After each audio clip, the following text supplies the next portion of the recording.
Le mental est le plus grand hypnotiseur de tous les temps. L'humanité tout entière est profondément sous hypnose, sans même s'en rendre compte. Souffrance, dépression, folie, perte de sens sont les symptômes directs de cette hypnose mentale omniprésente. La déshypnose est la clé de cette libération. J'ai créé les rendez-vous de la déshypnose pour tous ceux qui veulent sincèrement résoudre cette équation. Que tu sois intéressé à simplifier et accélérer ton évolution ou celle des autres, ces rencontres de la déshypnose en direct live et gratuites sont faites pour toi. Je m'appelle Frédéric Vincent, je suis créateur du Zéro Mental et spécialiste du changement rapide. Je développe le processus de déshypnose depuis plus de 25 ans et j'aurai plaisir à échanger sur ce sujet passionnant avec vous tous lors de ces rencontres sur le flow. Changement rapide, éveil au point zéro, reprogrammation de l'inconscient, silence mental, recadrage, prise de conscience, interaction. C'est ce que tu vivras à travers la prochaine rencontre des rendez-vous de la déshypnose, qui aura pour but de faire découvrir la véritable dimension de cette science, ainsi que les enjeux considérables pour tous derrière cette question cruciale de l'hypnose mentale. Inscris-toi dès maintenant sous cette vidéo pour entrer dans le processus de déshypnose.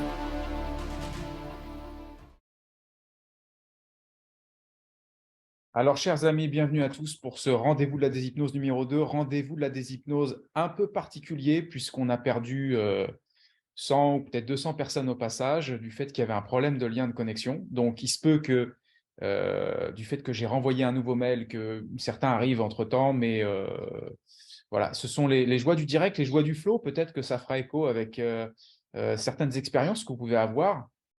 Comment faire pour rester sur le flow et rester tranquille, même si finalement c'est le bordel. Ok. Et du coup, ensemble aujourd'hui, on va en fait faire un rendez-vous de la déshypnose un petit peu différent du premier. Le premier rendez-vous de la déshypnose, je vous ai un petit peu posé les bases, je vous ai expliqué les enjeux, je vous ai démontré quelques éléments et j'ai répondu à certaines questions. Et là, aujourd'hui, j'aimerais interagir plus précisément avec vous. Donc, au final, le format d'être simplement pour l'instant moins de 100 personnes, c'est un format qui est approprié. Maintenant, je vois qu'il y en a qui commencent à arriver entre-temps, donc on verra à combien on va terminer. Comment ça va se passer?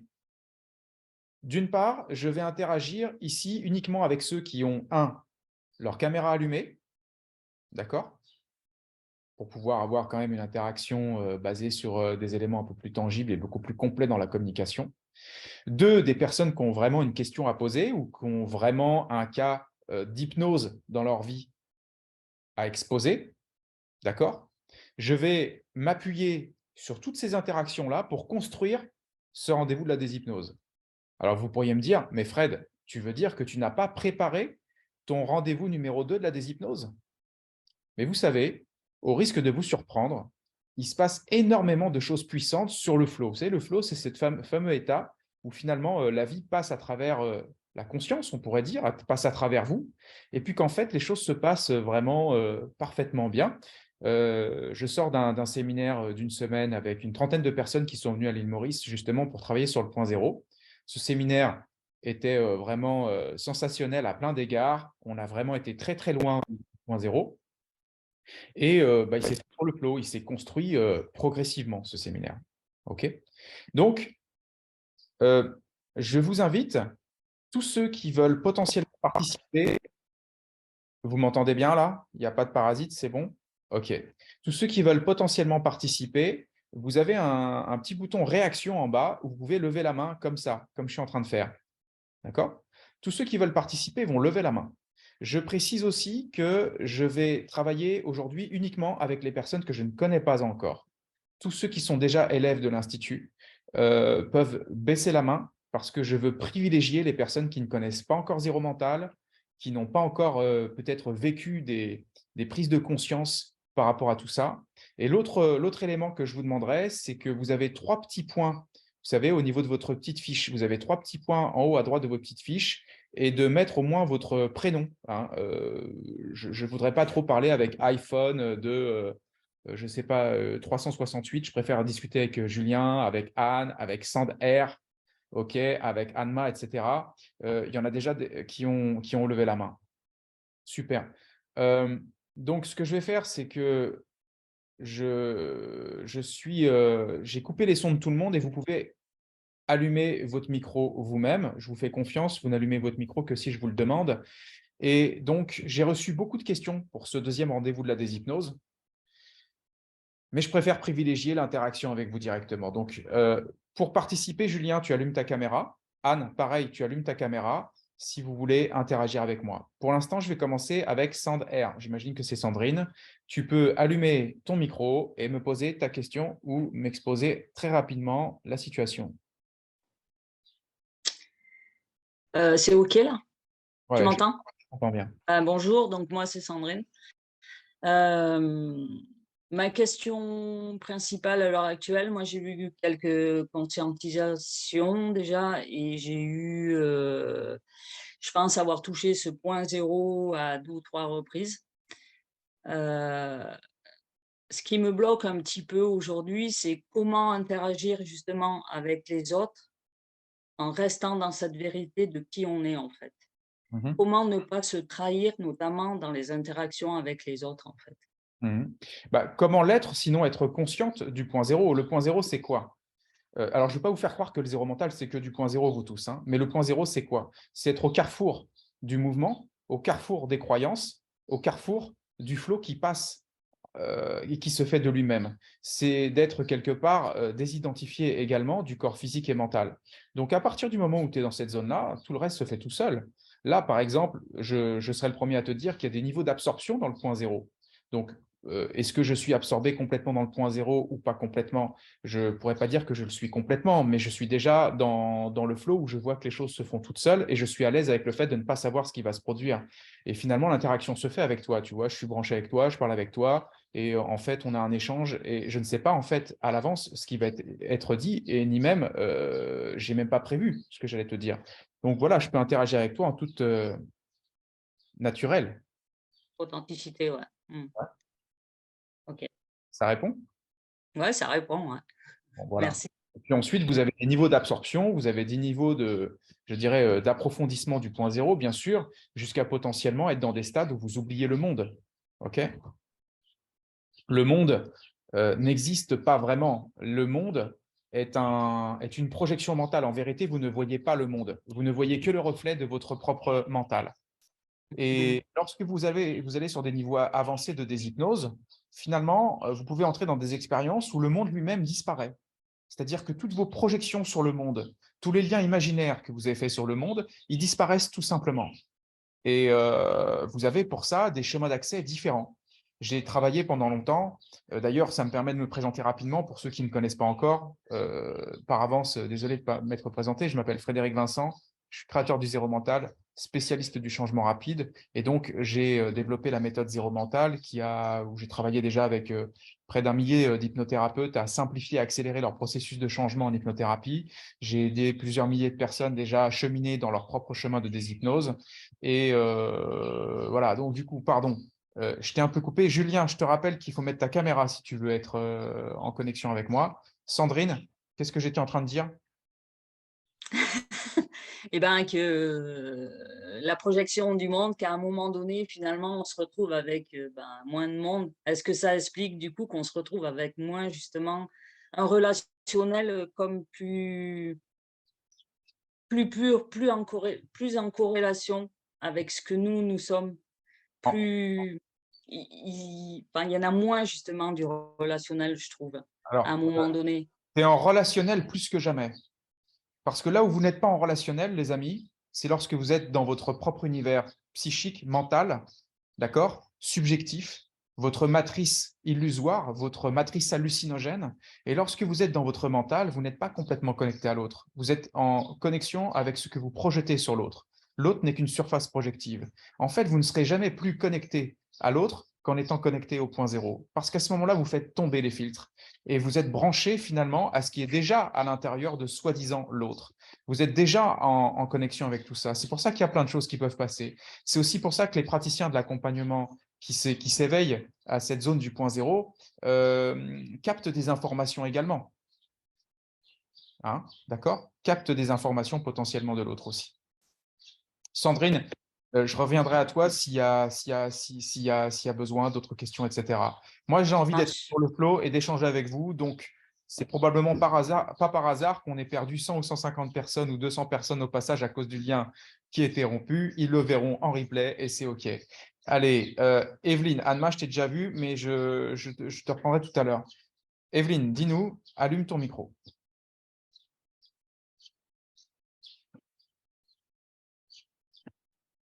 C'est bon? Ouais. Bon, là, c'est bon. Bon, ben moi, ce qui m'intéresse surtout, c'est d'arriver à faire taire le mental de mon patient, enfin de mon client, parce que parfois, il se perd, et je me perds aussi. C'est-à-dire qu'en fait, bon, ben, j'arrive pas à les faire arrêter. Et c'est ça qui m'intéresse le plus, en fait, parce que tout ça, moi, c'est toute une démarche que je fais depuis très longtemps pour moi-même. Ouais. Mais arriver à les faire cesser, Alors, parfois, il y en a certains qui sont très durs. si je puis me permettre, je vais être un petit peu direct avec vous aujourd'hui. Hein. C'est le but de gagner du temps. Si tu le faisais pour toi-même dans les règles de l'art, tu ne te perdrais jamais. Première chose. Si tu le faisais dans les règles de l'art, tu canaliserais toujours ton client et c'est le but justement, par exemple, d'un praticien zéro mental que de garder le lead de sa séance. Deuxième chose, pour bien cadrer ton client, ce n'est pas qu'une question de couper son mental, mais de travailler sur des leviers sublogiques en lui posant des questions sur la structure de son histoire et de ne jamais rentrer dans son histoire. Quand vous rentrez dans l'histoire de l'autre, voilà, c'est tout à fait ça, Evelyne, quand vous rentrez dans l'histoire de l'autre, vous rentrez dans l'hypnose mentale de l'autre et c'est l'autre qui finit par vous hypnotiser si vous n'y faites pas attention. Alors qu'il y a des stratégies qui permettent de garder le leading de soi et puis ensuite d'aller vraiment, je dirais, travailler uniquement avec les structures profondes de l'autre, jamais rentrer dans son histoire. Et c'est Voilà, ça c'est qui ce que fait… j'ai vu. Voilà, C'est ce que voilà. j'ai vu dans le livre. Et je trouve ça vraiment intéressant. Et c'est vrai que c'est quelque chose, en fait, moi, je l'ai toujours fait de façon instinctive, hein, mais pas, enfin, c'est pas quelque chose que j'ai bien expliqué. Là, toi, tu l'expliques très bien. Au fur et à mesure, on décortique. Et ça, c'est très intéressant. C'est aussi instinctif, mais c'est décortiqué pour nous l'expliquer. Et là, je trouve qu'on avance beaucoup.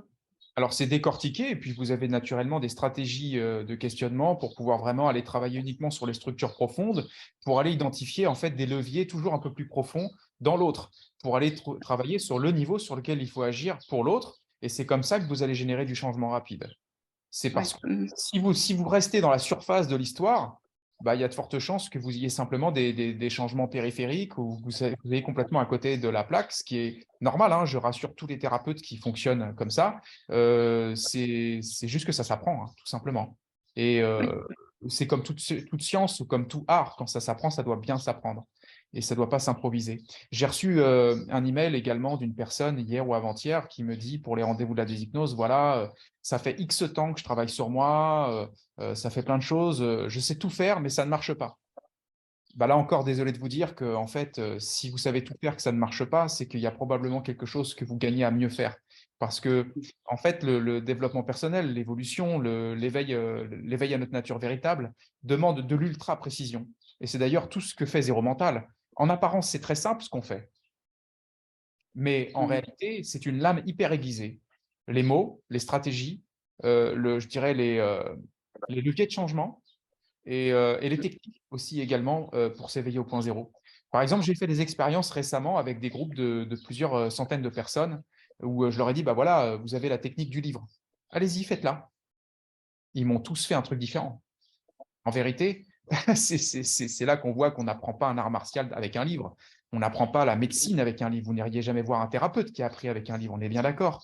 Eh ben, c'est parce qu'il y a un niveau de précision qui ne se transmet pas dans le livre. Tout comme là, quand je vous parle, il y a des choses qui passent qui ne peuvent pas passer si je vous l'écris. Quoique, quand on l'écrit, parfois, il y a de l'énergie qui passe aussi, on est bien d'accord. En tout cas, juste pour vous dire que ce qui compte ici pour moi, c'est d'être précis dans mes échanges avec vous. Ce n'est pas de vous amener sur des concepts un peu vagues. Au contraire, c'est d'être très précis pour vous faire prendre conscience à quel point l'hypnose mentale est puissante et surtout à quel point vous avez besoin d'être tout aussi puissant pour pouvoir la renverser. L'éveil au point zéro, c'est ce qu'on va appeler le point zéro, nous, dans nos 3 phases du zéro mental, mental switch, mental off, point zéro. C'est en fait une combinaison de techniques, d'accélérateurs, de simplificateurs pour justement fissurer la matrice de qui nous croyons être et de ce qu'on croit être le réel. Et qu'à partir de là, quand vous fissurez cette matrice, vous la fissurez toujours sous un angle particulier parce que le point commun que toutes les personnes qui ont travaillé sur l'éveil à leur nature véritable, ben, c'est qu'il y a des angles morts. Et qu'à chaque fois, on part d'un état de conscience différent, nous tous, quand on travaille sur nous-mêmes. Et voilà pourquoi la démultiplication des techniques simples, mais en même temps précises pour partir d'un angle différent, est absolument nécessaire, en fait, au final, si on veut vraiment, vraiment, vraiment, vraiment obtenir des résultats et accélérer, finalement, notre éveil au point zéro. Et ça, c'est que pour parler du point zéro, bien sûr, vous tous. Evelyne, je ne sais pas si ça répond à ta question ou si tu as une question Oui, oui, complémentaire.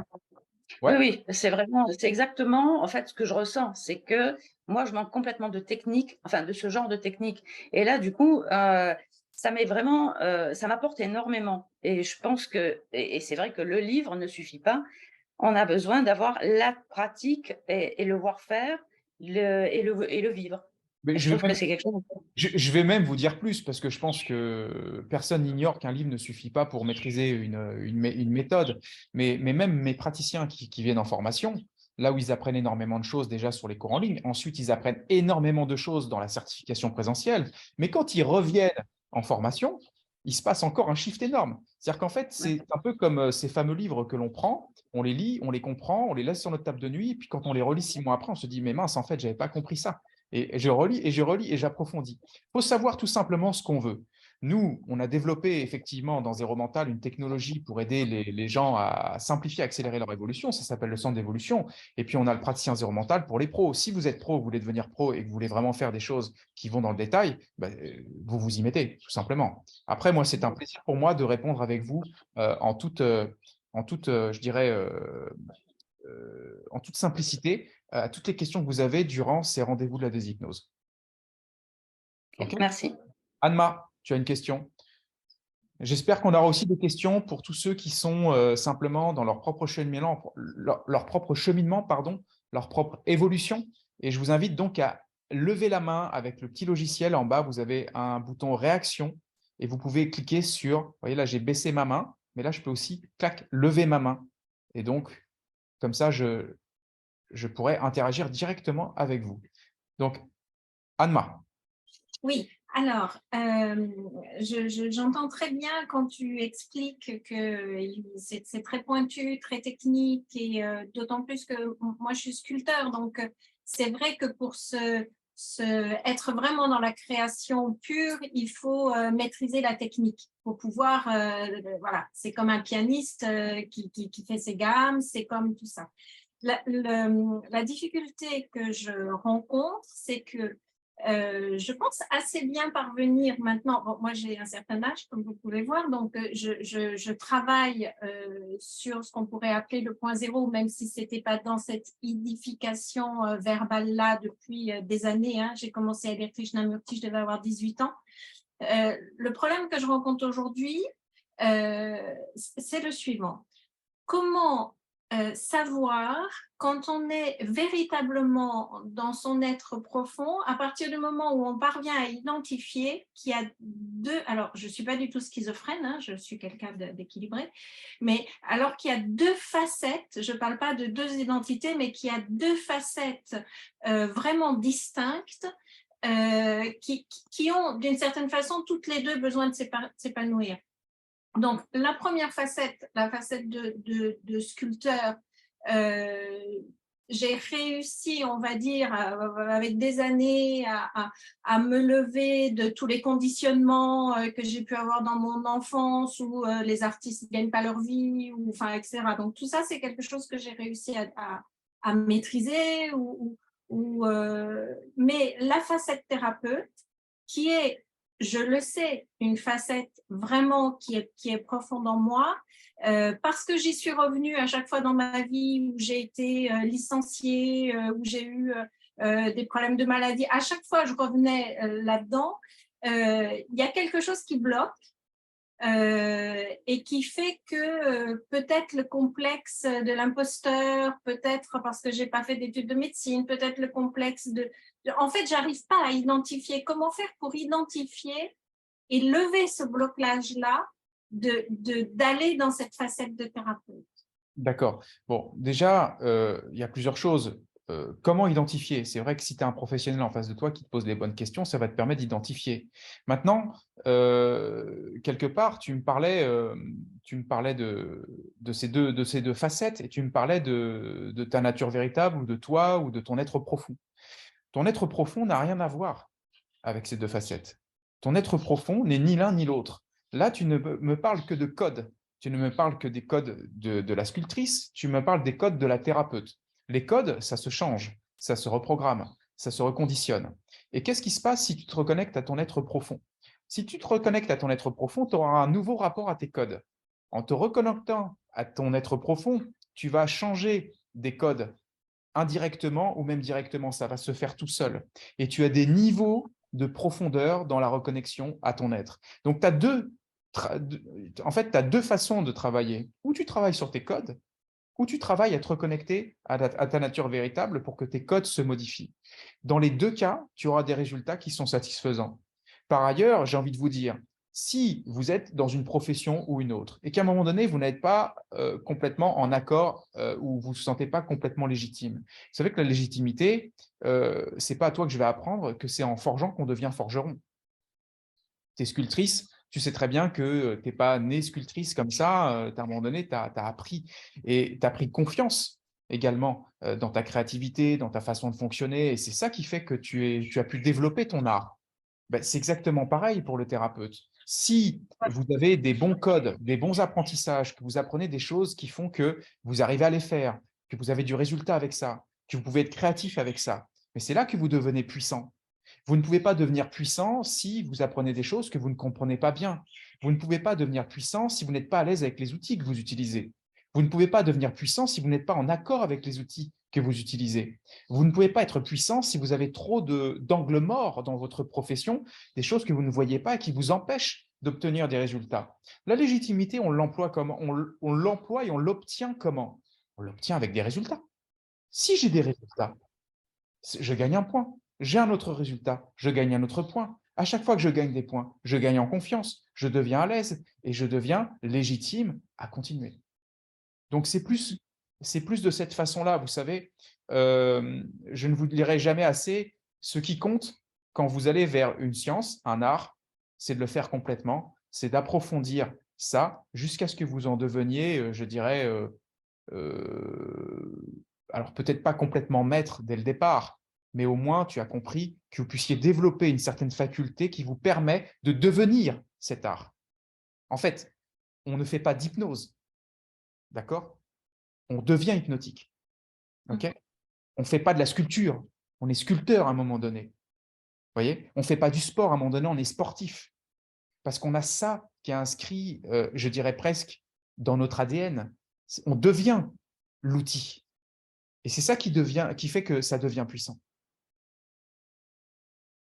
C'est rigolo ce que tu dis parce que je suis en train d'écrire un livre sur mon travail de sculpture et il y a tout un passage qui est là-dessus où j'explique que c'est pas par hasard si sculpteur et sculpture sont écrits avec les mêmes lettres parce que pour vraiment donner une âme à une œuvre, il faut devenir cette œuvre. Donc Voilà.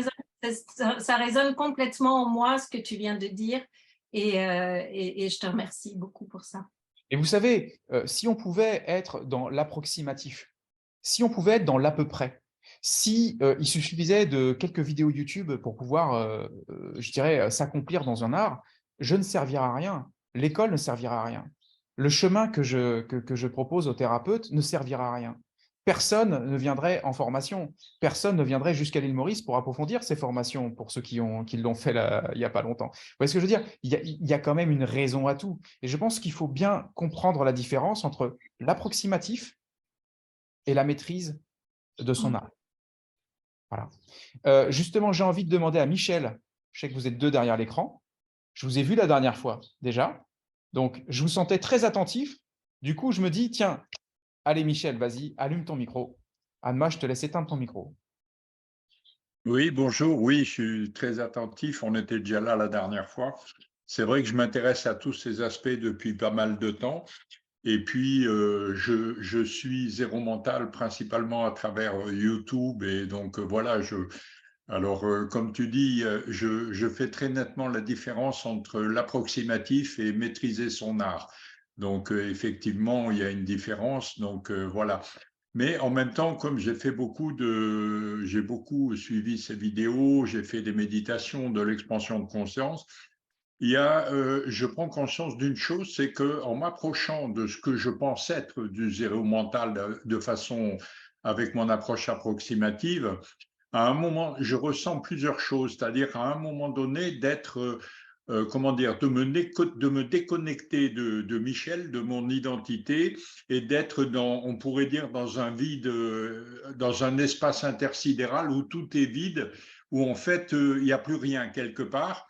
Et puis d'autres fois, je suis, comment dire, c'est comme si je rentrais dans un champ informationnel et que tout d'un coup, j'ai accès aux autres, j'ai accès à la nature, j'ai accès à tout un tas de choses. Et des fois, je me demande quel est le vrai impact. Et je suppose qu'il y a une progression, peut-être un niveau où, à des moments, on peut toucher certaines choses et à d'autres moments, d'autres. Oui. Parce que avec ma compagne, on vient de faire une expérience parce qu'on avait des débuts d'acouphènes au niveau de l'audition. Et j'ai trouvé sur Internet quelqu'un qui faisait de l'hypnose avec expansion de conscience pour supprimer le bruit dans le cerveau. Et je me rends compte que suivant le niveau où on monte, les résultats sont, je dirais, sont proportionnels. Il y a des fois, les résultats sont moyens. Et je me dis jusqu'où il faut aller pour modifier l'information et atteindre la réparation à l'intérieur du corps physique. Okay. Voilà, c'est tout ça qui me questionne. Ok, ben, ta question est formidable parce que tu demandes en fait jusqu'à quel niveau il faut monter. Et tu me parles d'expansion de champ de conscience. Oui. Et vous savez, l'expansion de champ de conscience, vous tous, ça me fait penser et ça vous fera penser également à l'expansion de l'univers, c'est-à-dire le Big Bang, il y a le Big Bang, et puis l'univers, il s'expanse. Regardez bien, regardez-moi vous tous, regardez-moi, l'univers, il s'expanse comme ça, d'accord? J'expanse ma conscience, l'univers s'expanse.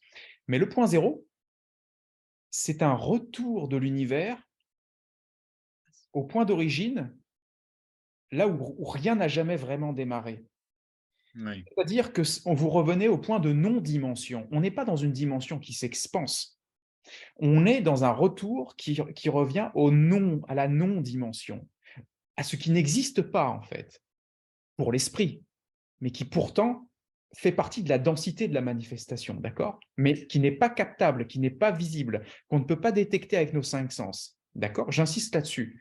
Par exemple, lors du dernier stage 0.0, je leur ai fait faire une expérience où ils abandonnaient chacun des cinq sens, en fait, pour pouvoir capter la dimension qui sous-tend les sens. Donc, ça, c'est la première chose que je peux te dire. Toutefois, l'expansion de champ de conscience est très thérapeutique. D'accord? On ne le pratique pas spécialement de cette façon-là avec Zéro Mental parce qu'on préfère revenir à cette dimension zéro. Mais l'expansion de champ de conscience est thérapeutique et effectivement, tu peux capter des champs d'information. Donc, tu peux modifier des codes. Je dirais même que les acouphènes, tu peux les modifier déjà avec des techniques sans spécialement revenir au point zéro et sans spécialement aller dans un champ de conscience augmenté. Tu peux travailler avec ce qu'on appelle par exemple les sous-modalités. Les sous-modalités de la programmation neurolinguistique fonctionnent très bien sur les acouphènes, par exemple. Et puis, il faut savoir aussi que pour les acouphènes, des fois, ce n'est pas vraiment comme ça que ça se travaille parce qu'il se peut qu'il y ait une raison à l'intérieur de la personne qui fait que quand on modifie cette raison, eh bien, les acouphènes disparaissent. Parfois, même les acouphènes ont un bénéfice secondaire. Tu vois? Et donc, du coup, ça demande à questionner ou s'auto-questionner. Et moi, je vous invite, vous tous, même ceux qui ont des outils qui sont puissants pour eux-mêmes, parfois d'être accompagnés par un professionnel. Parce que pour être questionné, ce n'est pas facile de s'auto-questionner sur les angles morts, parce que par nature, ce sont des angles morts. Parfois, c'est bien d'apprendre, et puis parfois, c'est bien aussi d'être questionné occasionnellement par quelqu'un qui sait le métier, tout simplement. Hein. Que ce soit praticien zéro mental ou que ce soit praticien en hypnose ou autre, mais un thérapeute qui sait questionner. Okay. D'accord.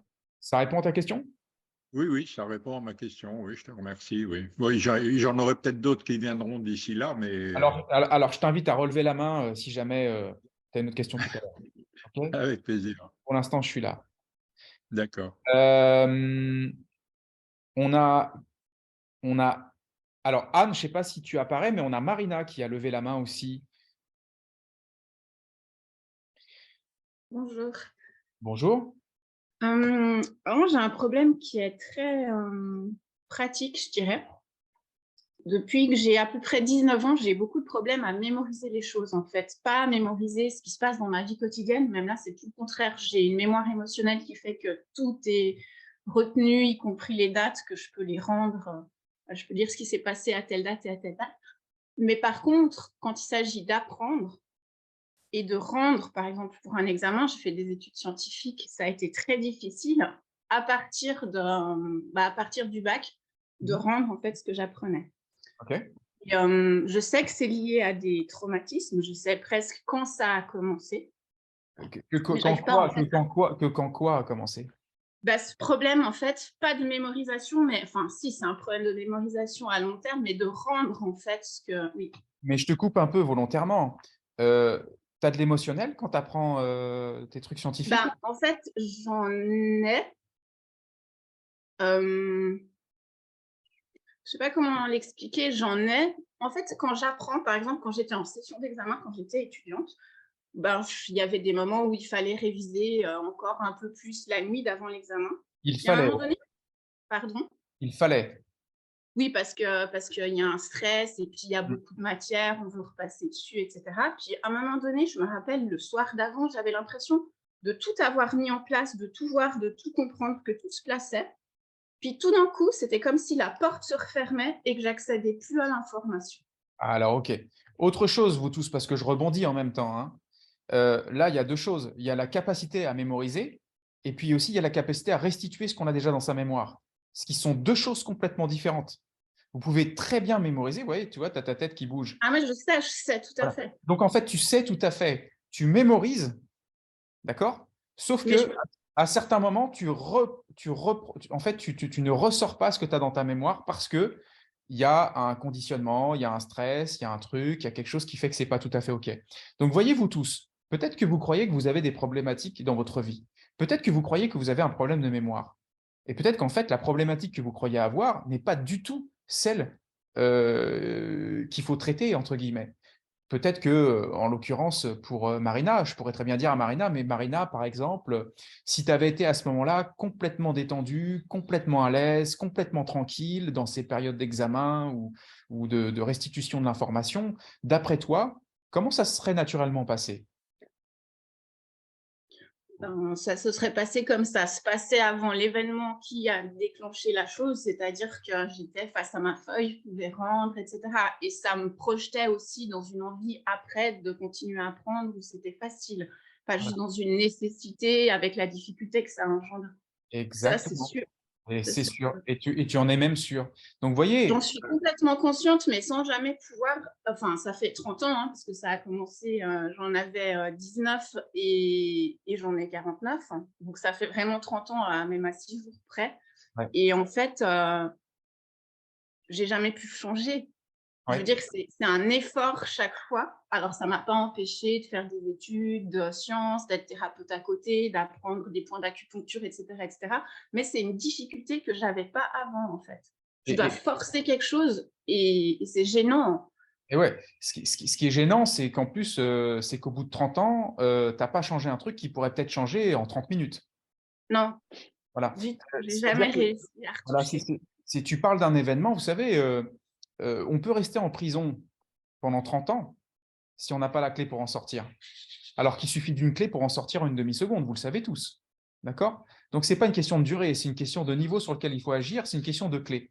Là, tu parles d'un événement. Tu parles qu'à partir d'un événement, il y a des choses qui ont shifté dans ta tête et que du coup, il y avait des choses que tu n'arrives pas à ressortir. Le praticien de l'accompagnement va te poser des questions comme je t'ai posé, et puis il va cibler l'événement en question. Il ne va pas forcément te faire entrer dans l'histoire, mais il va traiter l'information pour que tu puisses être libéré. Et qu'à partir de là, la mémoire en fait, qui est contractée, eh bien, à ce moment-là, elle va se relâcher, elle va se nettoyer, et ça va libérer tout le reste. Donc, ce n'était pas une question de problème de mémoire, mais de problème plutôt de mémoire émotionnelle, si on peut dire, qui obstruait ta capacité à restituer l'information que tu as déjà enregistrée dans ta mémoire. Ça fait sens? Merci. Allez. Voyez-vous tous comment on peut rester bloqué dans une situation pendant des années? Pourquoi? Parce qu'on n'a pas pris le temps. C'est comme si j'ai une grosse cicatrice sur ma jambe, mais en fait, je ne vais jamais voir le médecin.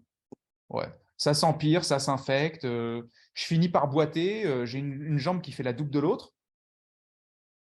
Mais bon, je ne l'ai pas fait parce que je n'ai pas pris le temps d'aller voir le médecin. C'est fou, hein?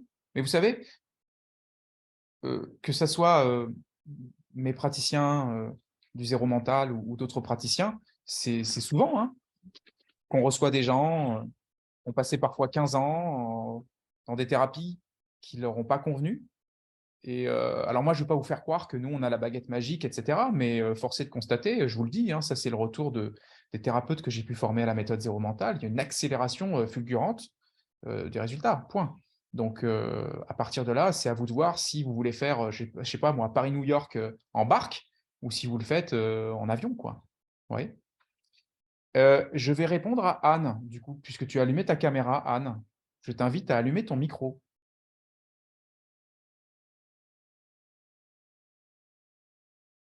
Allô? Oui, on t'entend.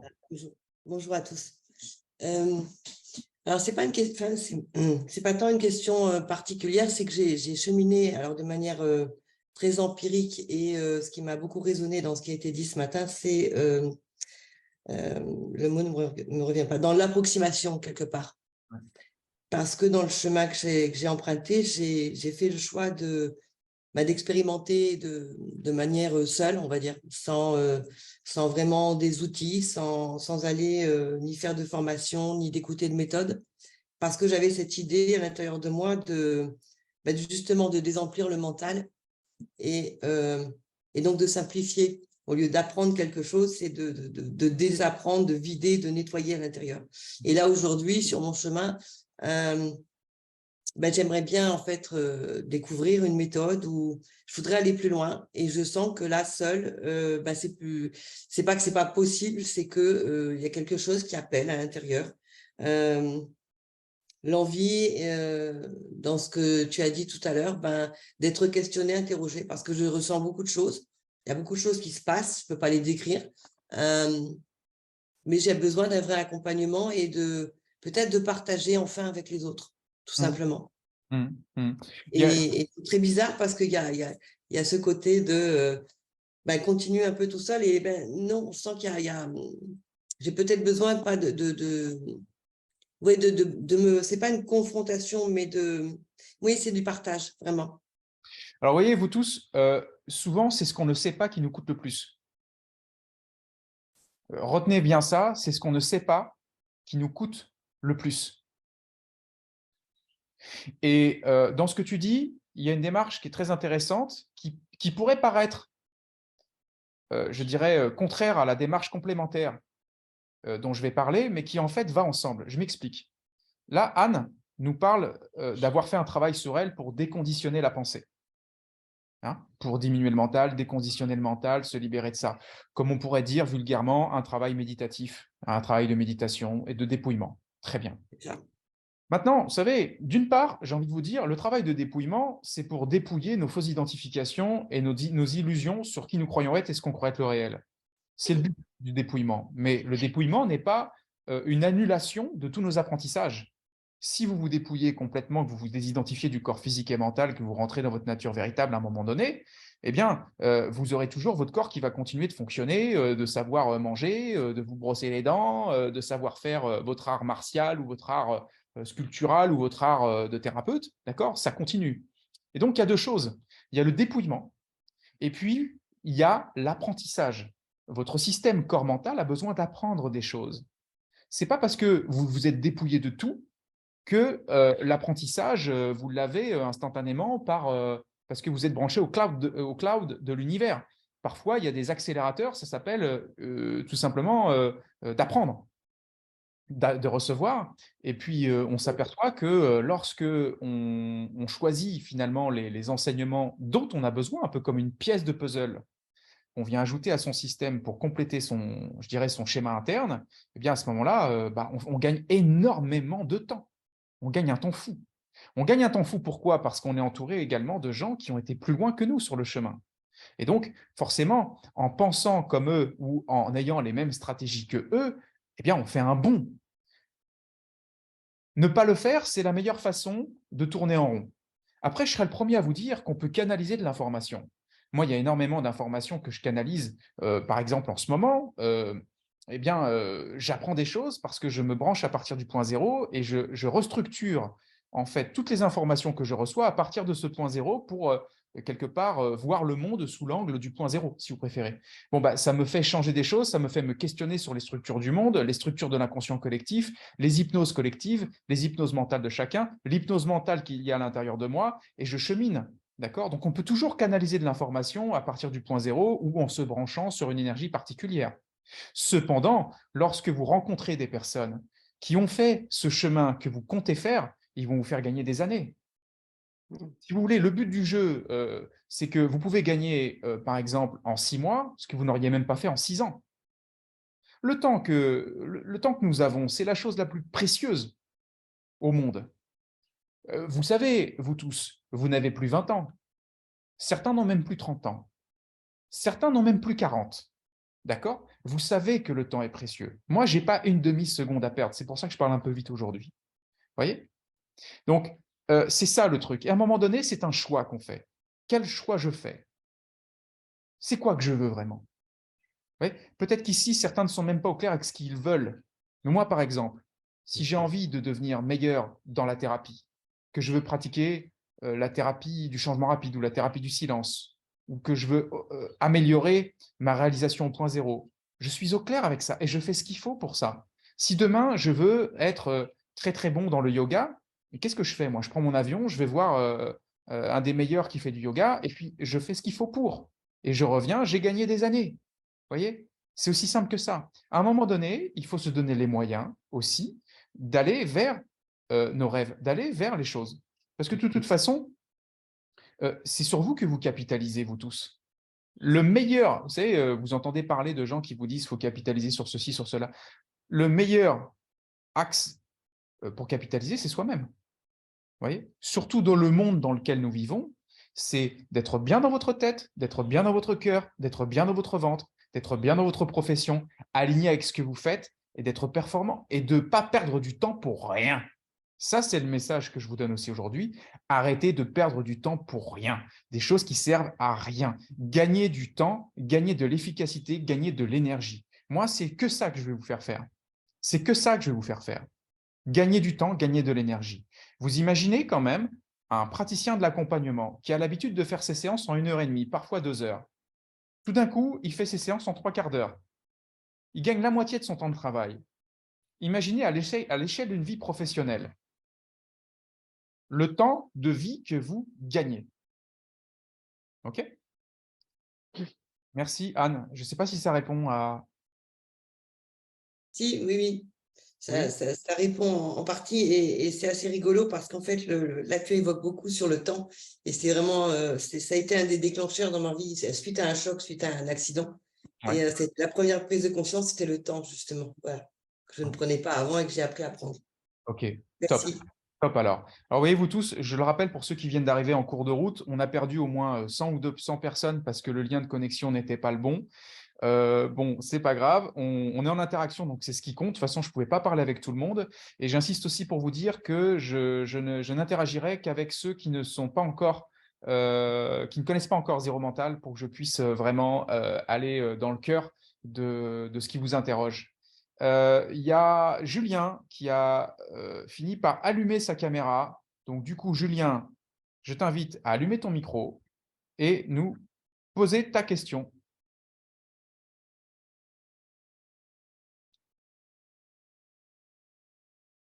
On ne t'entend pas. Je vais prendre Cosmin. Cosmin, je t'invite à allumer ton micro.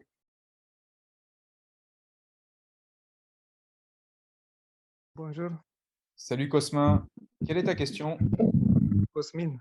Cosmine, quelle est ta question? J'ai une question pour toi. Quelle émotion tu peux identifier maintenant en toi?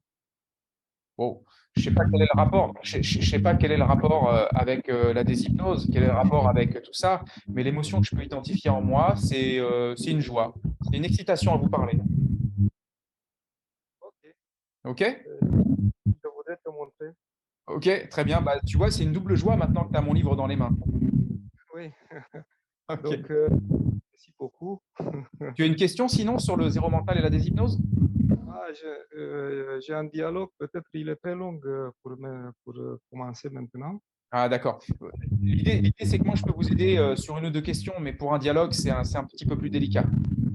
Oui, je sais. Je sais, donc voilà, j'ai voulu parler un peu avec toi. Je t'apprécie beaucoup et félicitations pour tout ce que tu fais. Bah, écoute, merci beaucoup, Cosmine. C'est avec plaisir. Et puis, ce sera un plaisir que je puisse répondre peut-être dans un autre cadre. OK? Ciao.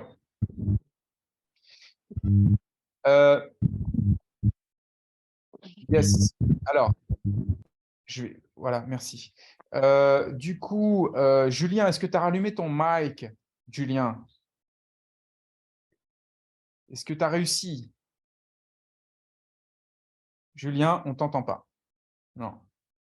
Ouais, pourtant, ton micro est allumé, mais on ne t'entend pas. Sorry. Je vais demander… Alors, je crois qu'Evelyne a relevé la main, me semble-t-il. Non? D'accord. Sandrine, tu avais relevé la main? Je crois aussi que j'ai avec nous Patrick, me semble-t-il. Patrick, je t'invite à allumer ton micro. Voilà, super. Je t'écoute, Patrick. D'abord, merci parce que vraiment, c'est passionnant. Tout ce que j'entends, je me régale. Moi, ma difficulté, c'est, et je pense que c'est pour ça que je me suis inscrit au Zéro Mental, finalement, pour devenir praticien, c'est que souvent avec mon époux, j'ai l'impression d'être comme possédé et qu'elle aussi l'est, c'est-à-dire j'ai l'impression que je suis plus moi-même et que c'est comme si des mémoires, comme si des conditionnements prenaient le contrôle et me rendaient autre. Et tout ce que j'ai lu de Zéro Mental, pour le moment, j'ai surtout lu, hein, et ça me passionne et ça me donne des clés de compréhension, mais je n'arrive pas à débrayer, si je puis dire, je n'arrive pas d'éclipser, je n'arrive pas à me désagripper d'un personnage qui m'emmène à un endroit où je n'ai pas envie d'aller. Et donc, ma question, elle est assez précise, quoi. C'est quel conseil tu pourrais me donner pour réussir justement, à un moment donné, à me désidentifier, effectivement, d'un personnage un peu monstrueux, pour être dans une autre énergie. Alors, merci pour ta question, Patrick. Je crois que quelque chose qui peut t'aider, puisque si je reformule bien, c'est quelque chose qui se déclenche par rapport à ta femme. On est bien d'accord, hein, c'est bien ce que j'ai entendu, très bien. Je pense que ce qui peut être intéressant d'identifier, c'est l'hypnose collective que tu as avec elle. C'est-à-dire, en gros, d'identifier le schéma dans lequel tu es avec elle lorsque ça ne va pas et lorsque ça appelle un autre personnage à l'intérieur de toi. Je pourrais même aller un petit peu plus loin parce que je pense que vous tous, ça va vous intéresser. Je sais que certains sont thérapeutes et certains ont peut-être simplement une difficulté avec leur conjoint. Mais lorsque vous avez une émotion qui se réveille avec une personne en particulier, c'est parfois pas spécialement la vôtre.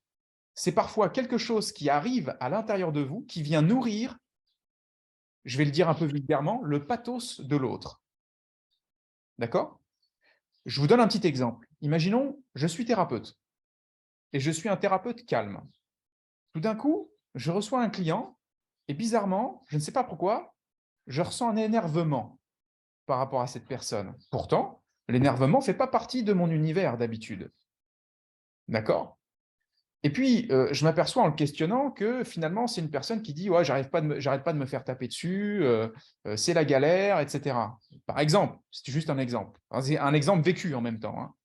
Qu'est-ce qui se passe? Ça veut dire que l'interaction avec cette personne, que ce soit mon client, que ce soit votre femme, que ce soit votre conjoint, que ce soit votre voisin, la problématique de l'autre non résolue peut venir réveiller un écho à l'intérieur de votre système. Si vous faites en sorte de ne pas rentrer dans l'écho qui est créé dans votre système, vous désactivez la problématique de l'autre. Vous désactivez le schéma. Ça, c'est un exemple parmi tant d'autres qui permettent de faire cesser potentiellement une hypnose systémique, on pourrait dire. D'accord? Une hypnose relationnelle. Okay? L'autre façon de faire, c'est de t'observer intérieurement, d'observer tes schémas et d'observer à quel moment ce schéma commence à arriver. Quel est le déclencheur? Est-ce que c'est un déclencheur qui vient effectivement que de elle ou finalement c'est un déclencheur qui devient plus d'une autosuggestion que tu as quand tu es face à elle? Que c'est un déclencheur, par exemple, qui éveille chez toi, pour le coup, une problématique qui est plus chez toi que chez elle. C'est possible aussi. Tout est possible, d'accord? Voir chez les deux, bien sûr. Et donc, quand tu observes ce schéma, un peu comme si tu pourrais observer un feu d'artifice, ben, tu vas aller tellement être attentif à ce schéma qu'il va finir par progressivement se relativiser, se déconditionner, s'apaiser, parfois même se dissoudre. Okay? Et puis, tu peux aller encore plus loin, évidemment, et tu vas le découvrir dans le zéro mental, c'est que tu peux découvrir que celui auquel tu t'identifies, c'est-à-dire la partie de toi qui peut être en colère, etc., n'est pas toi. Et qu'il n'y a même pas de partie en colère. C'est simplement un agglomérat de pensées ensemble qui donne l'illusion d'une partie, en fait, autonome, une entité, en fait, à l'intérieur de toi. Et qu'à partir de là, tu peux déconstruire ce schéma de par le discernement. C'est ce que certains aiment appeler l'œil spirituel. C'est-à-dire, tu as tellement du discernement que tu finis par te désidentifier de ce que tu n'es pas. Tu finis par faire tomber certains monstres, certains fantômes, certaines sirènes de ton vie. Julien, un instant, j'ai compris que tu avais allumé ton micro. Attention, Julien, de ne pas trop bouger ton ordinateur pour pas qu'il te parasite de son. Voilà, Patrick, est-ce que ça répond à ta question? Alors, évidemment, j'ai besoin d'intégrer ce que tu viens de dire, hein, mais oui, c'est des pistes très intéressantes et je vais vraiment chercher à me les approprier. Voilà. Alors, ce sont des pistes de la déshypnose, ce ne sont pas les seules, mais c'est celles qui me viennent là quand je parle avec toi. C'est celles qui me viennent. OK? Bon, merci. Avec plaisir. Julien, enfin, a son micro allumé, vous tous. Normalement c'est bon. Ah bah là c'est le kiff. Là. Ça y est, Julien, c'est le kiff. Dis-nous. C'est le kiff, là. Ça serait une question que je te pose. Bah vas-y. Enfin non, c'est parce que en fait, je ne connais pas bien encore le travail de zéro mental par rapport à d'autres hypnothérapeutes. Ouais. Donc, ma question par rapport à l'hypnose ou par rapport au fait de… En fait, je ne connais pas bien donc cette différence et je me dis, est-ce que enfin, je ne sais pas trop comment dire. La problématique, c'est une problématique de quelque chose qui ne m'appartient pas, qui depuis toujours m'empêche dans certains domaines, les domaines les plus importants de la vie. Et ça ne m'appartient pas, c'est-à-dire que ça ne correspond pas à moi et c'est comme un… Ça, c'est ici 2 minutes pour manger? Ok, alors tu m'excuses, c'est malheureusement parfois des personnes qui arrivent sur le chat et qui oublient d'éteindre leur micro. Donc je t'invite à rallumer ton micro, Julien, s'il te plaît. Et je vous invite vous tous à être vigilants, s'il vous plaît, sur vos micros. Ok. Ça, c'est très chaud. Hein, voilà, mais manifestement, personne ne comprend pas. Je désactive tous les sons maintenant. Et donc, je vais faire en sorte de te redonner le micro d'une manière différente. Désolé, vous tous. Voilà, maintenant, tu peux réactiver ton son normalement. Voilà, merci. Ok. Donc, la problématique, c'est un problème, un blocage, comme un truc qui ne se connecte pas entre le désir et la réalisation, entre l'idée et la concrétisation. Et c'est dans plein de domaines, ce qui fait que j'ai des idées, des envies, etc. Mais je me retrouve impuissant. Et c'est dans voilà, plein de domaines de la vie, enfin, quelques domaines de la vie qui sont assez limités. Qu'est-ce qui te fait dire, Julien, que ça ne t'appartient pas? C'est le mot que j'ai mis dessus, c'est-à-dire que je ne sais pas d'où ça vient, tout ce que j'ai pu travailler, ça n'a pas aidé. D'accord. Et ça vient de, on ne sait pas vraiment où, ça peut venir des parents, d'ailleurs. Et ça correspond pas à ça correspond en partie à mon caractère, bien sûr, mais pas au point où c'est, en fait. D'accord. Et Donc, ça m'empêche tellement que malgré tout ce que j'ai pu mettre en place, c'est un peu soit bizarre, soit entre guillemets injuste, c'est pas le bon mot, mais ça paraît trop fort pour que ce soit que de mon fait. d'accord, ok. Donc, si j'ai bien entendu, c'est une dissonance entre le désir et la réalisation du désir dans la matière. C'est bien ça? C'est ça, ça veut dire que je peux commencer, mais il y a des choses qui vont pas se terminer ou pas se concrétiser, donc je vais être bloqué ou il va y avoir quelque chose qui va pas se faire. D'accord. Bah, en fait, Et quand vous avez quelque chose qui ne se concrétise pas à vous tous et que c'est répétitif, c'est que vous avez plusieurs façons en fait de le voir. Évidemment, il peut y avoir des croyances limitantes inconscientes qui sont dans le système. C'est-à-dire, par exemple, je ne sais pas moi, une personne qui a envie par exemple, d'être riche, admettons, peu importe ce que signifie riche pour cette personne, ça peut être beaucoup, pas beaucoup, peu importe. Mais si, par exemple, dans son système, au moment de réussir, il y a une croyance qui dit bah non, mais en fait, être riche, c'est être un gros con, et que cette croyance a bien été intégrée dans son inconscient, bah, il se peut que effectivement, il y ait des blocages. Ça, c'est juste pour vous donner un exemple sur les croyances inconscientes, les codes inconscients hypnotiques qui vous empêcheraient de vous réaliser. Mais j'ai envie de vous parler d'autre chose. Je connais beaucoup de gens qui travaillent sur la loi d'attraction, la réalisation de leurs désirs dans la matière. Et pourtant, ils n'ont pas des résultats suffisants selon eux. Et j'entends aussi des coachs dire, mais en fait, la loi d'attraction ne fonctionne pas, en fait, parce que ce qui compte, c'est de faire des actions dans le quotidien pour que ça puisse se matérialiser dans la matière.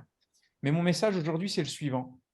Si votre visualisation, si votre désir qui est inclus dans votre visualisation n'est pas suffisamment puissant, naturellement, il ne déclenchera pas d'action dans la matière. Donc, une bonne visualisation engage forcément des actions dans la matière. Il n'y a pas, je dirais, d'effort à faire proprement dit. Ce sont l'envie de faire, c'est l'effort qui s'affirme de lui-même, en fait. Ça vient tout seul. Et c'est pour ça que parfois, il y a un fossé, il y a un séisme, il y a un vide immense entre ce que je souhaite réaliser et ce que j'arrive vraiment à faire dans la matière, et des gens qui sont seulement dans leur tête en train de vouloir réaliser leurs rêves, et des rêves qui ne se réalisent pas. Donc, la loi d'attraction, c'est bien, mais oui. Pardon. Dis-moi. C'est par rapport à ma question, c'est pas exactement ça non plus. Si je suis dans le cœur, enfin certains vont conseiller d'être dans le cœur, dans qu'est-ce qui te fait kiffer, vas-y à fond, etc. Mais si je fais ça, il n'y a parfois pas de répondant de la part d'autrui. Alors je suis peut-être pas au bon endroit, c'est peut-être ça, ou c'est des choses que les gens prétendent ou affichent adorer parce que c'est des beaux trucs que je fais, mais il n'y a pas de retour, quoi. C'est comme si les gens vont aimer sur le moment, mais ensuite je vais disparaître de leur champ de vision. Et c'est une des autres problématiques qui s'est liée sûrement. Donc, je ne sais pas, est-ce que je ne suis pas à ma place ou est-ce que… Et donc, je passe dans le mental à ce moment-là. Mais si je suis dans le mental, je vais être dans des trucs, des montagnes de choses à faire. Et ça redevient très compliqué. Et donc, je suis un peu perdu dans ça aussi. C'est quoi ta croyance par rapport à ton travail, par rapport à ce que tu fais, par rapport à tes créations, tes réalisations? C'est quoi que tu te dis tiens, qu'est-ce qui vient de dire ton visage là? Je ne sais pas. Je sais pas, t'en penses quoi en fait de ce que tu fais? Je sais pas, je saurais pas répondre. D'accord, tu sais pas répondre. Donc, ne t'étonne pas que les gens ne sachent pas forcément comment se positionner non plus, ni comment tu te positionnes. Parce que si vous ne savez pas comment définir déjà ce que vous faites, si vous n'êtes pas déjà complètement au clair avec ce que vous faites, si vous n'êtes pas complètement confiance en vous dans ce que vous faites, si vous ne croyez pas suffisamment en vous dans ce que vous faites, comment voulez-vous que ça rayonne, que ça brille et que ça s'affirme et que ça s'intègre et que ça je dirais, ça se trace dans la matière? C'est parce que tu vas être au clair avec ce que tu fais, c'est parce que tu vas être, je dirais, aligné avec ce que tu fais, que naturellement, ça parlera encore beaucoup plus aux autres. Ouais, c'est ce que je disais que je ne comprends pas, c'est que ça plaît beaucoup et je suis content de ce que je fais dans une certaine limite, mais il n'y a pas de répondant forcément. Mais les gens aiment quand je fais, en fait. Quand je fais, c'est apprécié, en fait. C'est quoi que tu appelles du répondant? C'est quoi que tu appelles du répondant? Une suite qui permet de vivre de mes talents et de ne pas faire, trouver en gros, d'être rémunéré pour ce que tu fais. Ouais, c'est ça. D'accord. Et au moment de vendre ce que tu fais, tu te sens comment?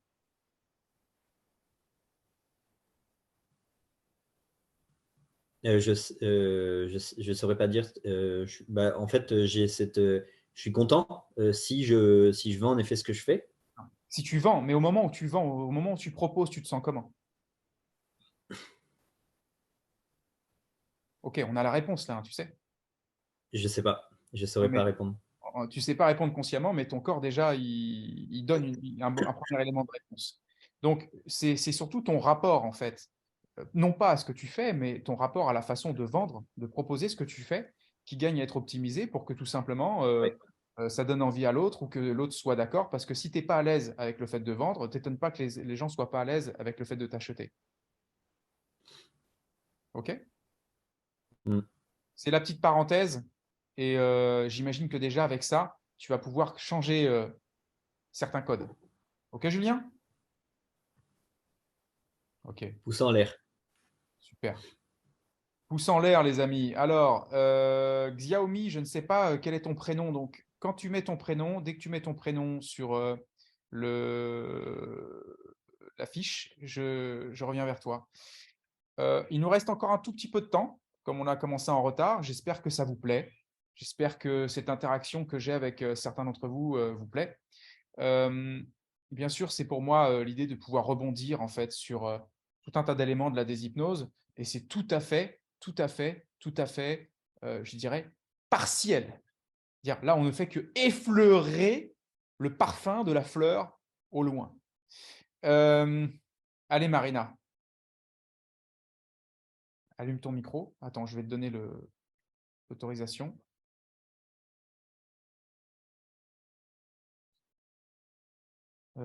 Ok, vas-y. Tu dis souvent que le mental, enfin tu dis toujours que le mental est le plus grand hypnotiseur et qu'en fait il crée de l'illusion. Comment on fait pour distinguer l'illusion de l'intuition? Ok. Déjà, vous savez, l'expérience la plus fantastique, la plus formidable que je vous souhaite d'avoir tous, c'est à un moment donné de ne plus rien écouter de votre mental. D'accord? De ne plus rien écouter de ce qu'il vous propose. Probablement que la plupart d'entre vous ne l'ont jamais vraiment fait. Parce que même quand vous avez médité, peut-être que vous vous êtes dit « j'écoute pas mes pensées », mais en fait, vous étiez en train de leur prêter de l'attention, par exemple. Peut-être que vous êtes dit « j'écoute pas mes pensées », mais par contre, vous écoutiez les pensées qui disaient « bon, c'est quand que la méditation s'arrête? Tout à l'heure, j'ai ma baguette à aller acheter, et ce soir, je vais voir Vladimir ou Géraldine. » Vous voyez ce que je veux dire? Donc, de ne jamais plus écouter votre mental, c'est l'instant de liberté suprême, j'ai envie de vous dire. Quand vous écoutez plus votre mental, vous êtes libre de tout momentanément. Là, quelque chose se passe. Là, dans le fin fond du silence, des intuitions peuvent se produire. Mais vous savez, je pense que l'intuition, c'est quelque chose qui apprend à se reconnaître avec le temps. Et je crois que tant qu'on se pose cette question de savoir reconnaître l'intuition de ce qu'elle n'est pas, c'est qu'on n'a pas encore éteint complètement le mental pour pouvoir vraiment déguster ce qui se passe au-delà. Ensuite, l'intuition, vous allez la capter au fur et à mesure. L'intuition, parfois, vous ne savez pas forcément qu'elle est là, mais vous la vérifiez. Par exemple, je reçois une personne, j'interagis avec elle, j'ai une intuition qui me vient, j'envoie l'information et je m'aperçois que ça résonne dans son système. Là, je sais que c'était une intuition. Mais je n'aurai jamais la prétention de dire, je sais à l'avance que ce sont des intuitions ou pas. Quand j'ai une intuition sur quelque chose, je me dis, tiens, c'est bizarre. Par exemple, récemment, il m'est arrivé un truc. Je dis, c'est bizarre, là, je sens un truc, là. Ça me paraît vraiment étonnant que ça arrive. Mais je vais quand même aller vérifier ce truc. Je vais vérifier. C'était l'intuition. Moi, je dis, d'accord, OK. Ce sont des choses que vous apprenez à faire au fur et à mesure. Mais vous savez, certains me disent aussi, mais l'intuition n'est-elle pas l'être profond? Moi, je pense que l'être profond est au-delà de l'intuition. L'être profond est au-delà de toute information. Donc, après, vous avez des strates, des niveaux, et l'essentiel, c'est que vous puissiez apprivoiser progressivement votre intuition dedans de vous, mais je ne vous le rappellerai jamais assez, ce qui compte, c'est vraiment d'effacer le filtre mental, au moins momentanément, de diminuer les couches mentales, et ça, c'est un travail qui est à la fois rapide et qui est le travail de toute une vie. C'est comme le bon jardinier qui va être toujours présent dans son jardin pour qu'il soit bien entretenu. Et c'est exactement comme ça que ça se passera dans votre esprit. Et c'est un art de la précision également, d'être jardinier, de bien faire les choses, de connaître les fleurs, etc.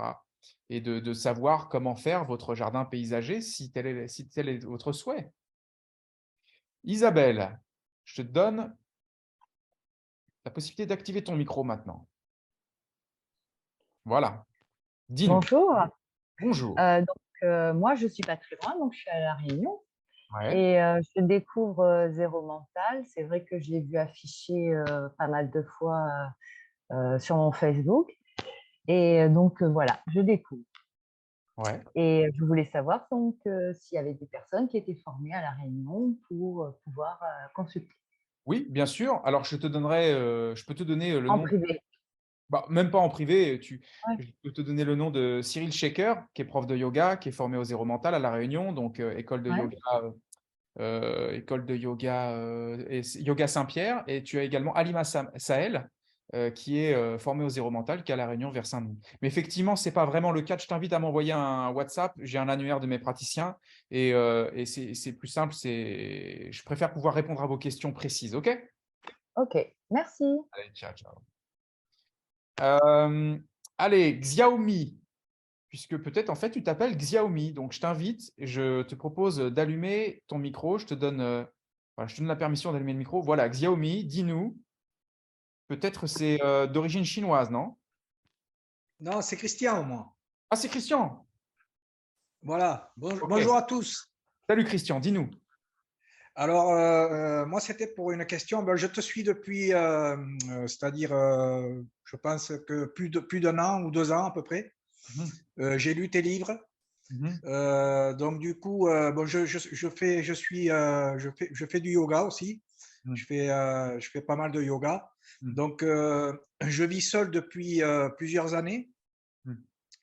J'arrive à me recentrer sur moi-même, disons, à trouver, c'est-à-dire un vide intérieur, voilà, un apaisement et un recentrage intérieur.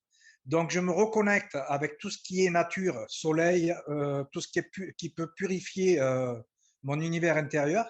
Ouais. Mais je suis toujours dans l'identification et je me refais polluer par l'hypnose collective, c'est-à-dire par le système dans lequel on vit. D'accord. Alors, quel conseil tu peux me donner pour arriver à avoir plus de force, pour arriver à m'élever, un peu plus m'élever? Ça marche, ok, super. Eh bien, voyez-vous tous, pour sortir de l'hypnose collective, il y a une seule solution. Vous sortez de votre propre hypnose à vous. L'hypnose collective, vous en sortirez pas en faisant la révolution dans la rue. L'hypnose collective, vous en sortirez quand vous sortirez de votre propre hypnose. En réalité, l'hypnose collective se sert de votre propre hypnose mentale à vous pour, je dirais, vous influencer. D'accord? C'est pour ça que vous subissez les injonctions du monde, hein, les manipulations, parce que vous êtes manipulable. Vous êtes manipulable dès lors que c'est votre mental qui devient maître à l'intérieur de vous. Aujourd'hui, vous êtes pour l'instant, je pense, pour la plupart d'entre vous au moins, esclave de votre mental. Et la base de la base, c'est de redevenir maître de votre mental, d'avoir la faculté 1, mental switch, de le modifier, d'avoir la faculté 2, mental off, de le faire ralentir ou de l'arrêter, d'avoir la faculté 3, de vous en désidentifier, de remarquer que vous n'avez jamais été le mental, vous n'avez jamais été le penseur, vous n'êtes même pas l'agissant et vous n'êtes même pas seulement le corps physique. Du coup, ça libère. Et ça, c'est un chemin. C'est un chemin d'apprentissage qui, encore une fois, bien sûr, paraît très simple. Bah oui, c'est simple ce qu'il nous raconte le mec là. Oui, 3 étapes, ok, c'est bon. 3 vidéos YouTube, ok, c'est bon. Mais il y a une grande différence entre comprendre, appliquer et ensuite maîtriser. C'est toute la différence. Et je vous garantis que quand vous reviendrez au rendez-vous de la déshypnose numéro 557, je vous redirai la même chose. Et peut-être que vous vous direz à ce moment-là, peut-être que finalement, j'ai perdu un peu de temps. Moi, en tout cas, je vous garantis que je vous ferai gagner du temps pour tous ceux qui rejoindront les programmes avancés de l'Institut. J'ai vu Miguel qui a levé la main, donc Ok, merci. Avec plaisir. Je te propose d'allumer ton micro, Miguel. Je sais que tu es un peu allongé en mode Bouddha, tranquille, relax, à la maison. Alors, par contre, je ne t'entends pas. Donc, peut-être que ton micro, lui aussi, est complètement détendu. Et ça me permet de vous dire que je vais aller chercher un lien pour tous ceux qui veulent en fait aller plus loin.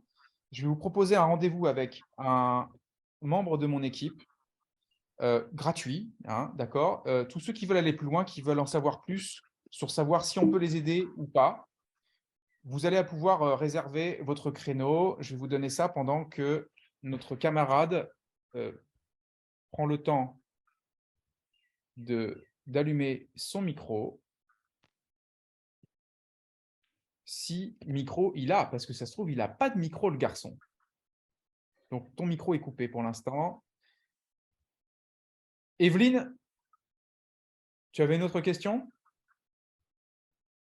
Alors, vas-y, je vais te donner la parole maintenant. Voilà. Voilà.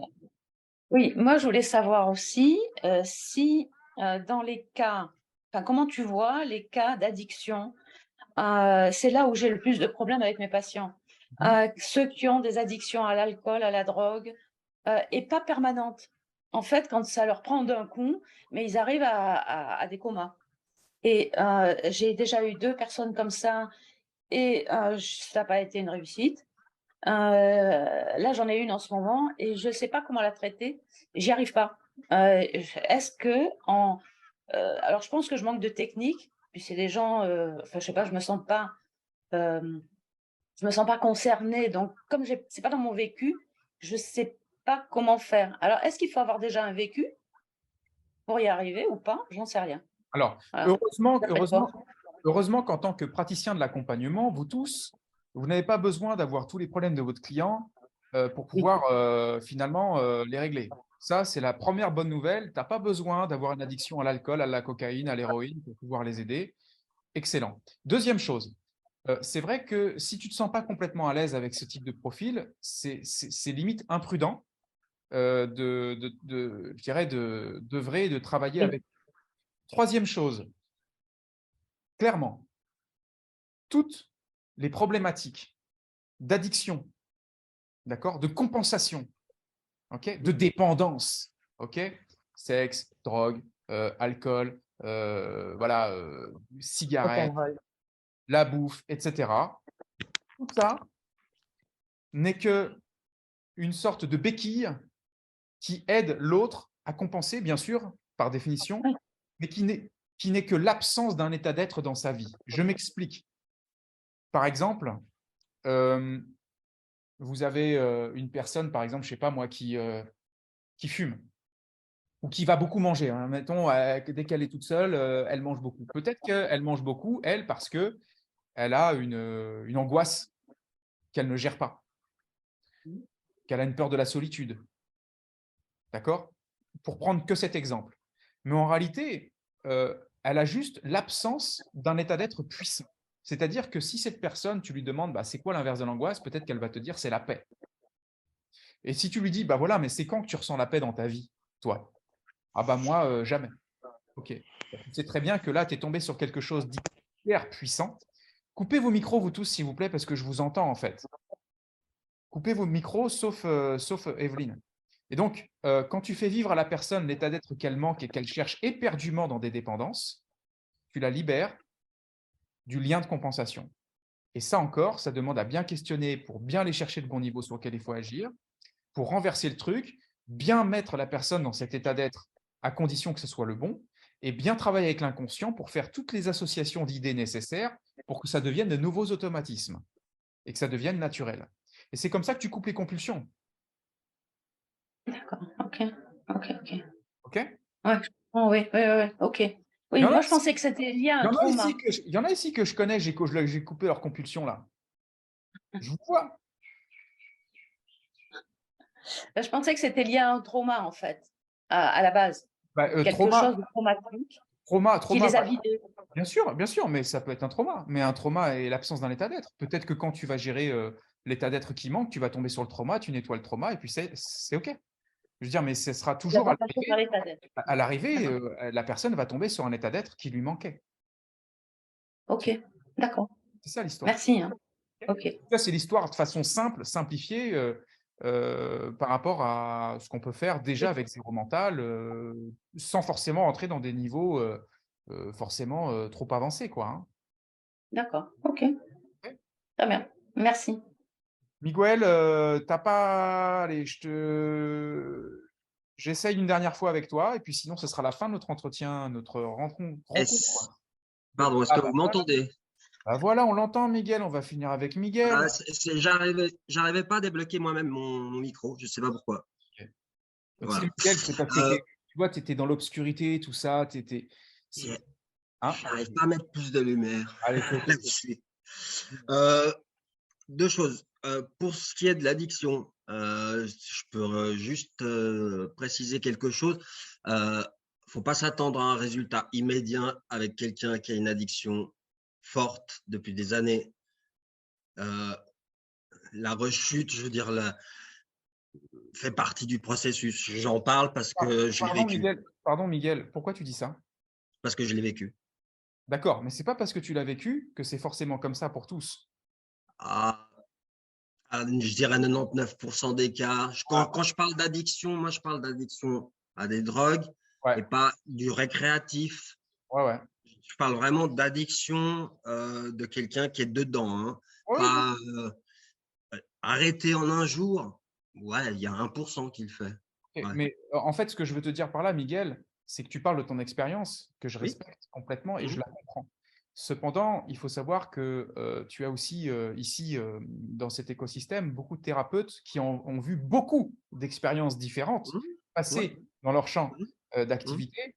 Et des miracles, j'en ai vu aussi. Hein, mais ce que je veux dire, c'est que dans la majorité des cas, dans ce secteur-là, c'est très compliqué parce que c'est ce que tu dis, il y a une perte de sens de vie, d'habitude, même je dirais pour finir de manière, c'est pas l'addiction en elle-même. Arrêter le produit, c'est ce qui est le plus facile, finalement. Et ce qui est plus difficile, c'est tout ce qui vient derrière. C'est le truc derrière. C'est le truc derrière, le fameux truc derrière sur lequel l'addiction s'est constituée parce qu'il y avait une souffrance, parce qu'il y avait une douleur. Et c'est là-dessus que ce truc-là, même si ça fait 20 ans que ça dure, parfois on peut agir très vite. Je ne veux pas vous faire croire, les amis, que tous mes praticiens zéro mental, vous réglez vos addictions en une demi-heure. Ce n'est pas ce que je veux vous dire. Je veux juste vous dire que identifier le bon niveau sur lequel il faut agir et agir sur ce bon niveau, la base de tous les praticiens que vous viendrez voir chez moi, c'est qu'ils ont la certitude et même également l'expérience que ça peut se passer très vite. Se conditionner en se disant que ça va se passer lentement, c'est tout ce que nous ne ferons jamais. Maintenant, quelle est ta question, Miguel?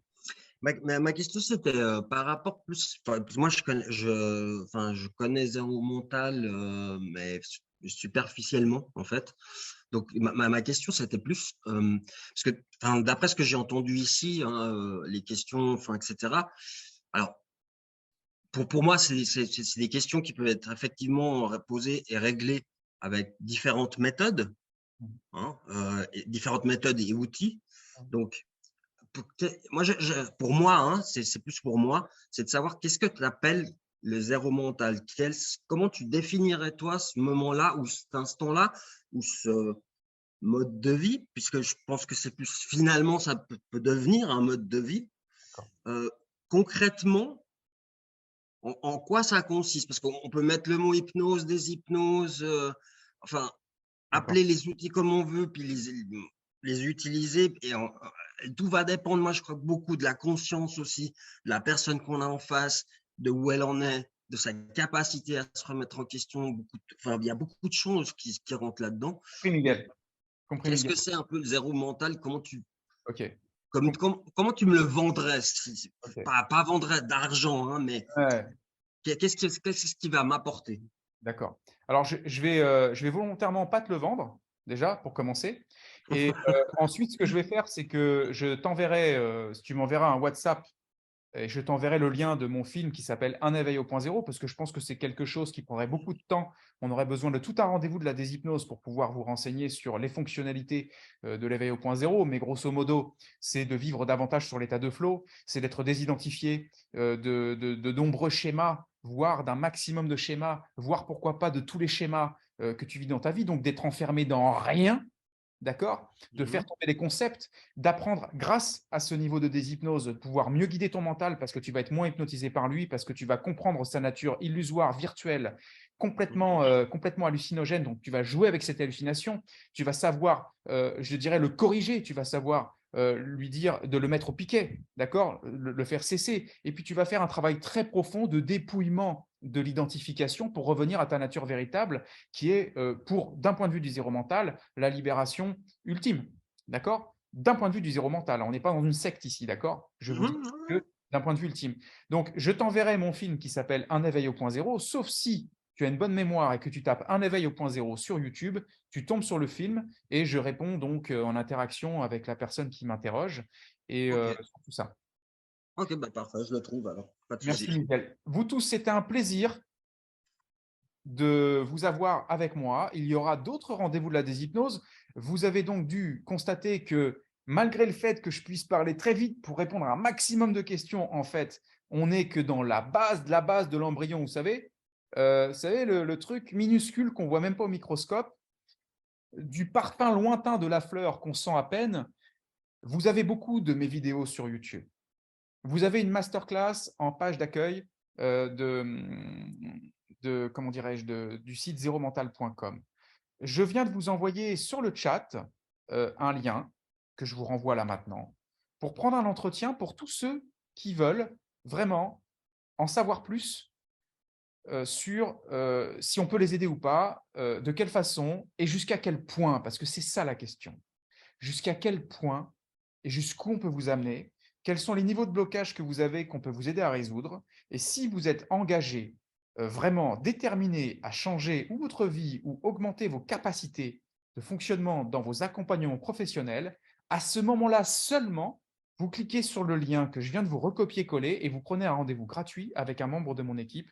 Ils sont tous formés en praticien zéro mental, centre d'évolution. Il y en a même qui ont plusieurs années déjà de professionnalisation en la matière. Donc, ce sont des gens qui savent bien de quoi ils parlent. Ils ne vont rien vous vendre, ils vont vous proposer des accompagnements si jamais ça vous parle, si jamais ça fait du sens, mais vous n'avez aucune obligation. Moi, ce qui m'intéresse, c'est de créer aujourd'hui du lien avec vous. OK ? Et puis, si vous êtes déterminé, moi, je suis chaud pour vous accompagner à casser les barrières. Comprenez ce que je veux vous dire? Casser les barrières. Les barrières ne sont que des fantômes. OK ? On casse les barrières, on installe les nouveaux codes, que ce soit dans votre profession ou dans votre vie de tous les jours, et comme on dit en banlieue, on plie le game. D'accord? Et on passe à une vitesse supérieure dans notre vie, on arrête de perdre du temps, OK? Et on avance ensemble sur ce chemin. OK? Donc, vous avez le lien à côté. Si jamais vous avez besoin de nouveau du lien, vous m'envoyez un petit WhatsApp, je vous renvoie le lien. D'accord? Vous serez bien accueillis. Et c'était un plaisir pour moi donc de faire ce rendez-vous de la déshypnose sous un format un peu différent. Je le répète, il y a eu des problèmes de connexion avec le lien. On a perdu 100 ou 200 personnes au passage. Ce n'est pas grave, ils regarderont le replay. Et juste à l'instant, mon ordinateur me dit qu'il n'y a plus de batterie. Donc, si je vous coupe, si ça coupe, ça coupe. Mais sinon, je vous donne rendez-vous donc au prochain rendez-vous de la déshypnose. OK ? Je continuerai d'interagir avec vous. J'ai reçu de très nombreuses questions. J'ai plus de 150 questions à traiter, en fait. Il me faudrait combien de rendez-vous de la déshypnose pour les traiter, les questions? Je vous dis, il me faut 5 ans. D'accord? Donc, si vous ne voulez pas attendre 5 ans, vous prenez un entretien avec les membres de mon équipe. Et sinon, c'est avec grand plaisir que d'ici un mois environ, je refais un rendez-vous de la déshypnose avec vous et on continue d'approfondir. Grâce à qui? Grâce à qui? Grâce à vous, grâce à vos questions, parce que ce sont uniquement vos questions qui me permettent d'aller au niveau nécessaire pour votre groupe. OK, vous tous? Je vous souhaite un super week-end, c'était un plaisir. Et je vous dis à très bientôt sur le chemin de la déshypnose. Bye bye vous tous et envoyez le replay à tous vos amis. Bye.